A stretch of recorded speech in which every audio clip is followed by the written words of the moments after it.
there! This is Noveljutsu, and I'm your host, Raelyn. Last time we learned about the different kinds of planets we can use to create a unique universe for our characters to live in, but I've still got one video left in me about building your own solar system, so let's wrap this up.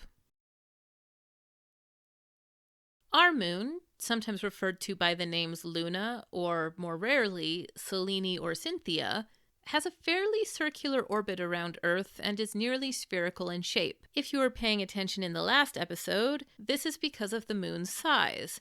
Small moons don't have enough gravity to form into spheres and can come in all kinds of shapes, but the gravitational force of larger moons means they end up forming into spherical shapes. Our moon is actually a rarity. Though other moons in the solar system are larger than ours, our moon is the largest natural satellite relative to the size of the planet it orbits. Its mass is a fair bit less than Earth's, but its diameter is more than a quarter the size of Earth. That's a pretty big ball to be flinging around space in our neighborhood. Some moons, especially the farther away from the sun they are made of ice, but our moon is rocky. Its surface has cracks, volcanic features, and craters, some of which are eternally cast in darkness and record temperatures colder than Pluto.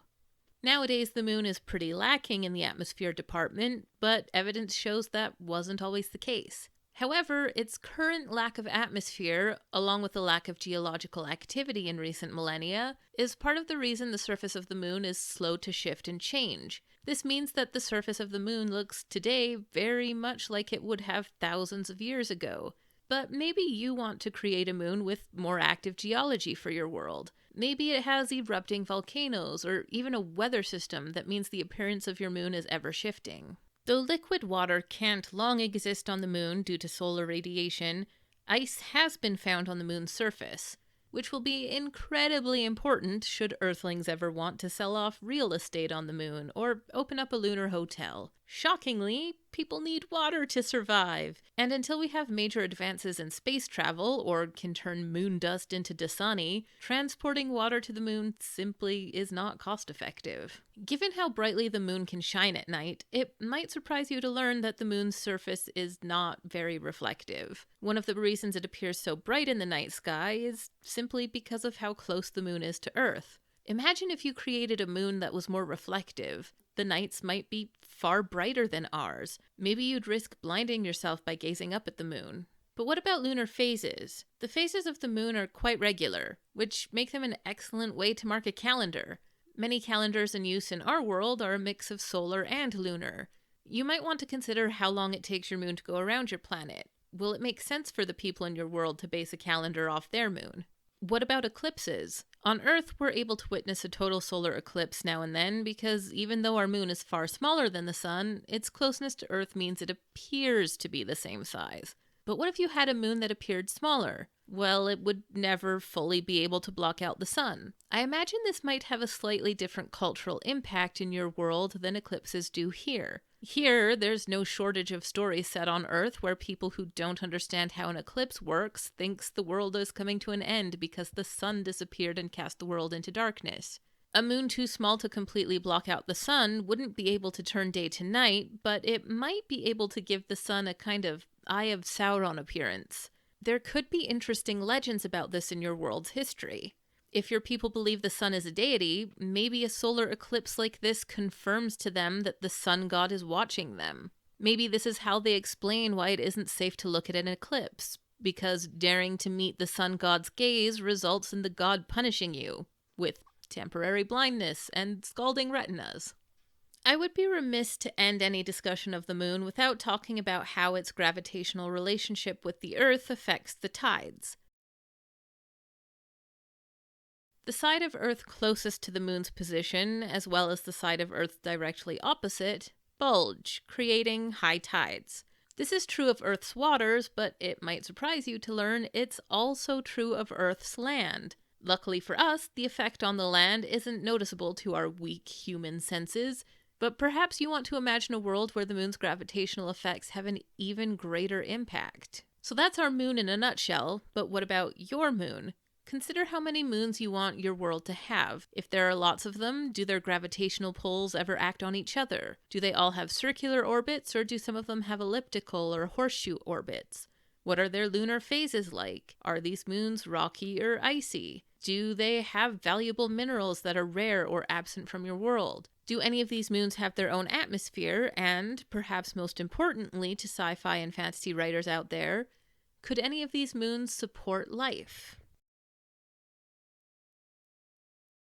Stars, planets, and moons aren't the only things waiting in the vast universe. If you're happy enough to simply have a planet with a sun and a moon, you're already good to go. But if you want to think about how other objects in space might impact your world, here are just a few of the things you might want to think about.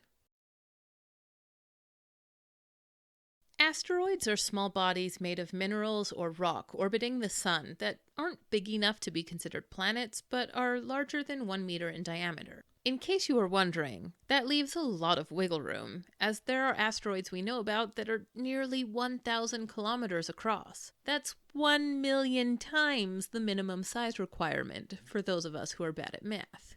Asteroids can orbit the sun alone. They can orbit with a moon of their own. They can have a Trojan relationship with a planet, as I mentioned in the last episode.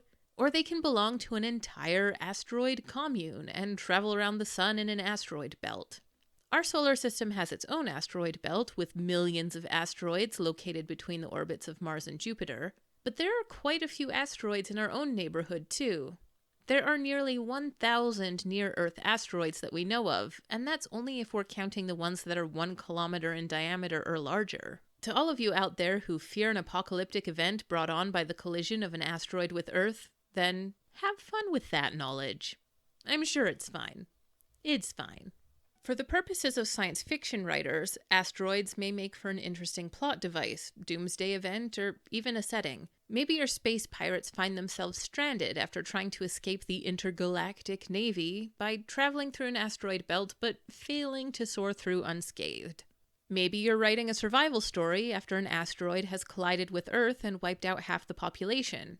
Or maybe your main character works on an asteroid mine where they discover a rare mineral with unique or deadly properties. Then there are meteoroids. Unlike asteroids, meteoroids are smaller and can be anywhere from a teensy little grain to 1 meter in diameter. And these guys are constantly trying so hard to take Earth out. It's estimated that 25 million of these guys and their pals enter our atmosphere every day. It happens so often, we have names for the various stages of trying to kill us that they go through. A meteoroid is one of these objects still in space. A meteor is a meteoroid, or a comet or asteroid, that has entered Earth's atmosphere and has been heated until it glows in a streak of light across the sky. Your shooting or falling stars. Then, a meteorite is whatever bit or piece of a meteor survived its fall to Earth. Once I was out walking after dark and saw a meteor headed my way. Cool, I thought. I like shooting stars. But it actually got close enough I could hear it whistling through the air, which might not actually be all that close for all I know. I've got no idea. But I could see it breaking into smaller, flaming pieces as it headed my way. It probably landed in some farmer's field 10 kilometers away, but I remember having this moment of, oh shoot, did I almost die by meteor? Let's be honest, that's totally the way I would leave this world. There aren't any known deaths caused as a direct result of being hit by a meteor, but there's at least one recorded injury. In the 1950s, a woman in Alabama was struck after a meteor crashed through the roof of the house she was in and bounced off the radio. Think about that during the next meteor shower. A black hole is an object in space-time with a gravitational field so strong that not even light can escape it. Anything that crosses the event horizon, that is, the boundary between being able to escape the black hole and being unable to escape it, gets sucked in. Even information. This is known as the black hole information loss paradox, and it means that any parameters beyond mass, charge, and angular momentum, or rotation, are lost once an object enters a black hole's event horizon. It may not be that this information disappears, but rather that the information simply can't be accessed. It can't escape that event horizon. For now, it makes it hard to study black holes except from at a distance. Black holes can form when an object, such as a star, collapses in on itself, its internal pressure becoming too weak for its own gravitational pull. For a star, this might happen when it reaches the end of its life cycle and can no longer maintain the temperatures it once did. After it collapses, it sucks in mass within its reach. Sometimes it will draw in and absorb other stars, other black holes, and it may continue to grow in strength until it becomes a supermassive black hole. It's believed that supermassive black holes form the center of most galaxies, and the first photograph of one was publicly released only in 2019. You might think of comets as those big balls of fire in the sky that pass by Earth now and again, and you'd be, well, not entirely right. The nucleus of a comet is an irregularly shaped body made up of dust, rock, and ice, as well as frozen gases. Comets remain frozen for much of their journey, but when they pass near enough to the sun, their ice releases dust and those gases, which form what's called a coma around the nucleus. The dust particles that make up the coma and tail of the comet will reflect sunlight, while the gases will glow due to ionization, giving the comet their bright appearance. While the nucleus of a comet may only be between about 100 meters to as much as 60 kilometers across, the coma may be thousands or millions of kilometers across, even larger than the sun.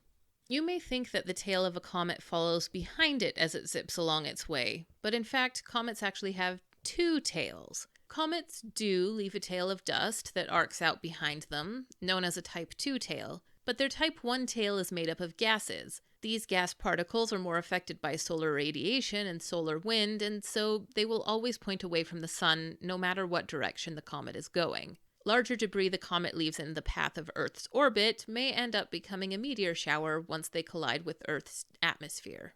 Though the idea is debated, some think that much of the water on Earth came from comets that collided with our fair planet. So, for those of you who want to bring in alien species, a disease, or a new form of magic to your planet on the back of a comet, the idea isn't entirely fantastical. As a final note on comets, they don't stick around forever. A comet that travels fast enough might leave its orbit in the solar system altogether. Comets that are made up of more fragile components may end up breaking apart. Of course, comets can also collide with a planet or a moon or shoot into the sun. But even if none of those things happen, comets fade. Eventually, the parts of the comet that react to its passages close to the sun evaporate, leaving the comet as a simple lump of rock. Some of the asteroids near Earth are believed to be extinct comets. This isn't an object in space so much as a cool phenomenon I wanted to include because they were a pretty common but beautiful sight for me growing up. Auroras are a neat display of lights best seen the closer you are to either the northern or southern magnetic poles. They happen when solar wind causes disturbances in Earth's magnetosphere. Electrically charged particles from the sun then collide with Earth's atmosphere, making the particles glow.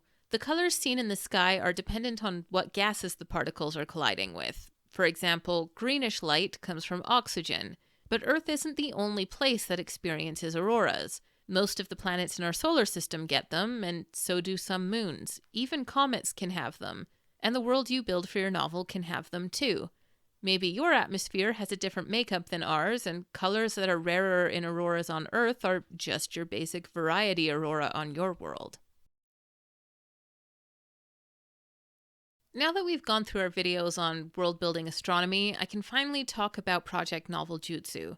When I first developed the world for Project Noveljutsu, long before I started working on this YouTube channel, I didn't put a ton of thought into how that world would fit into its own solar system. I made an Earth-like planet with the slightly longer year, but it was otherwise just an Earth substitute. Again, I feel the need to say that this is okay.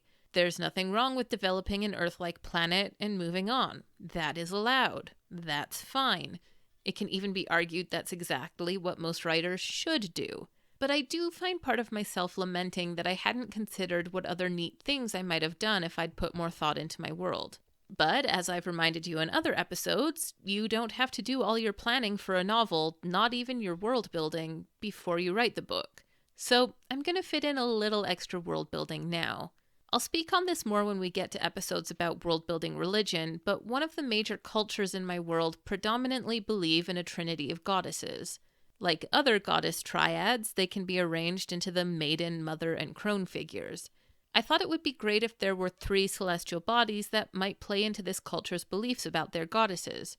Being Mother Nature, the planet best seems to fit the mother goddess figure, not surprisingly. I already have another culture in this world that has a lot of religious things surrounding the sun, but a moon could fit both the maiden or the crone type goddesses for this culture. So I've decided to add a second moon. The first moon will be a nice spherical moon to fit the maiden, and the second moon will be an irregularly shaped, kinda gnarly looking moon. While it's much smaller than the first moon, it's also much closer to the planet, so it appears larger, and this gnarly looking moon can be associated with their crone goddess. Your challenge for this episode is simply to go out and look at the stars. Hopefully you have access to a place where the stars are visible. If not, simply go out and look at the night sky or find pictures in an image search. Just take some time to relax, think, and be inspired by the vastness of the universe around us.